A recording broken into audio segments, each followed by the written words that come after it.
कोई भी फर्म है, फर्म के पास क्या है, इनकम यानी पैसे आ रहे हैं, ठीक है, पैसे आ रहे हैं, कैसे, रेगुलर इंटरवल पे, यानी रेगुलरली पैसे आ रहे हैं, और कैसे, वो एट एनी सोर्स।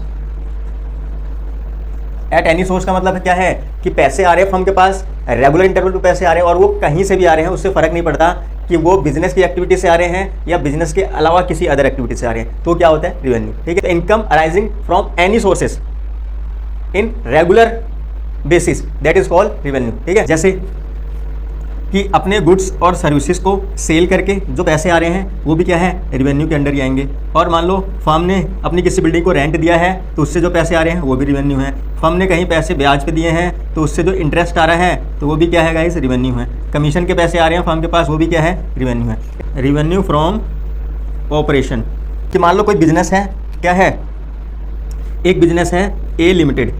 अब इस बिजनेस का वर्क क्या है, टेक्सटाइल का, यानी कपड़ों का। ठीक है, इसका बिजनेस क्या है, कपड़ों का, यानी टेक्सटाइल्स का, क्लोथ्स का।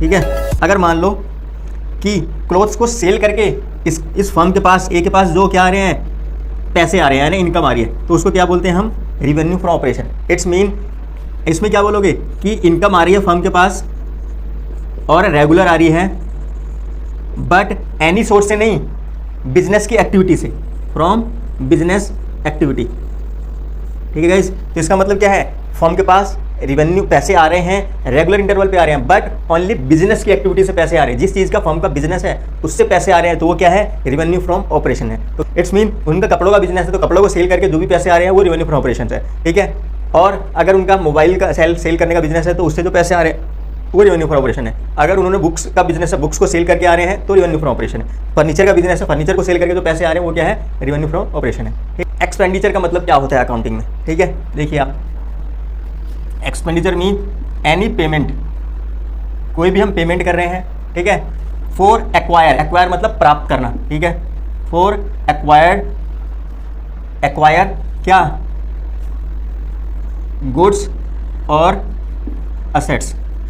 ठीक है, इसका मतलब क्या है, हम कोई भी पेमेंट कर रहे हैं किस लिए, गुड्स या एसेट को परचेज करने के लिए, तो क्या है, एक्सपेंडिचर है। ठीक, तो एक्सपेंडिचर मीन्स ऐसी कोई भी पेमेंट जिससे फर्म को फ्यूचर में बेनिफिट हो, ठीक है, उसे क्या बोलते हैं, एक्सपेंडिचर। एक्सपेंडिचर हमारे दो तरह के होते हैं, कैपिटल एक्सपेंडिचर और एक रिवेन्यू एक्सपेंडिचर। तो ऐसी कोई भी पेमेंट जो फर्म क्या कर रही है, अपनी एसेट को परचेज करने के लिए कर रही है, वो क्या है, कैपिटल एक्सपेंडिचर है। ठीक है, तो रिवेन्यू एक्सपेंडिचर मतलब क्या है, ऐसा कोई भी अमाउंट जो रेगुलर इंटरवल पे फर्म डेली बेसिस के खर्चे के लिए फर्म को पे करना पड़ता है, वो क्या है, रिवेन्यू एक्सपेंडिचर है। ठीक है, मैं आपको एक एग्जांपल देकर समझाता हूँ। मान लीजिए आपने मोबाइल खरीदा है, मोबाइल ऐसा तो नहीं आप हर महीने खरीदते हैं, 1 साल 2 साल 4 साल में एक बार खरीदते हैं। ठीक है, तो कैपिटल एक्सपेंडिचर है। ठीक है, क्यों, क्योंकि आप वो रेगुलर इंटरवल पे नहीं खरीद रहे हो। ठीक है, तो वो क्या है, कैपिटल एक्सपेंडिचर है। लेकिन अगर आप उसे हर मंथ, हर 2 मंथ या 3 मंथ में आप उसका रिचार्ज कर रहे हैं तो वो खर्च क्या होता है, रिवेन्यू एक्सपेंडिचर होता है। ठीक है गाइस, तो यानी मोबाइल परचेज करना क्या है, कैपिटल एक्सपेंडिचर है, और उसका रिचार्ज करवाना रिवेन्यू एक्सपेंडिचर है।